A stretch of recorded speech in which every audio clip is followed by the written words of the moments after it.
Meanwhile, South Carolina Republican Senator Lindsey Graham predicting a White House run in 2024 for former President Donald Trump as a result of the FBI's raid on Mar-a-Lago. Joining us now on what to make of that is anchor of Special Report Bret Baier. Bret joins us now. Bret, great to see you. Team, let me know if we've got that sound of Lindsey Graham.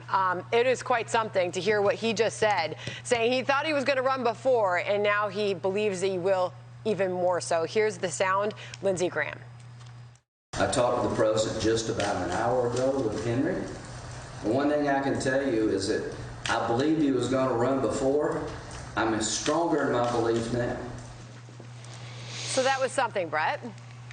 Yeah, and listen, he had just gotten off the phone with the former president, talked to him, according to the senator, a couple of times today, and came to that conclusion. Also came to the conclusion that this was an overreach, in Senator Graham's words, of the federal government and specifically the FBI. There's a lot we don't know here, Sandra, and we really, really need to see or hear from someone who has the search warrant affidavit, ideally the search warrant, specifically what they're looking for, what the judge, the federal magistrate down in Florida, agreed to as far as the cause that spurs this all on. That will tell us a little bit. We've been told by sources that it's about the classified material that the president at the time took when he left and was former president. He shipped 15 boxes to Mar-a-Lago in a long negotiation, as you heard from David Spunt. They gave some boxes back. Apparently, the National Archives found classified material in there, and there was a negotiation ongoing, but suddenly that stopped. And then there was an effort to get an affidavit, a search warrant, in early August that led to this raid. Now, there's a lot of people speculating that it has to be bigger than just this. They have to be thinking about something else. Andy McCarthy thinks it's January 6th, but we don't know. And until we know, we're left to just cover what we do know, and that is that this is politically a real bombshell on both sides. Well, there is still a lot we don't know at this point, but there's what Lindsey Graham said about the political fallout from this and what he said the former president told him that led him to believe there's even a greater chance now that he'll run in 2024. There's also what the former president did in the form of releasing this campaign ad-style video.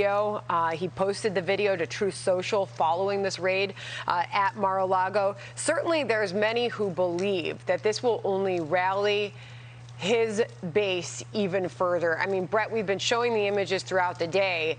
You've seen the former president's supporters. They're showing up outside of Trump Tower here in New York City. They're showing up, honking their horns down there outside of Mar-a-Lago. It seems to be rallying his base. There's certainly going to be a lot of political fallout that we will see as a result of this. There will be, definitely. And I said at 2 o'clock, I think that, you know, it even shores up people who are skeptical of former President Trump as his communication style or as being a politician, but they liked his policy because they look at this as overreach and concerned about what it means for the federal government going forward on a number of fronts. And what happens is it's an easy story to tell for Trump supporters in that you come after the Russia investigation and all that happened and all that we heard on channel after channel, that never really was resolved. They never came out and said, we're sorry, we got all of this wrong, and it went away. But he was under attack for a long, long time. What we don't know is exactly what the DOJ is looking for, and that's the opening here. If the former president had classified material that was very sensitive and shouldn't have been in his possession, that is against the law. He couldn't declassify it once he left the White House. But it's hard to believe that that's all that this is about, to Andy McCarthy's point. All right, Bret, we have seen you throughout the day. We will see you at 6 p.m. Special Report. Thanks for joining us, Bret.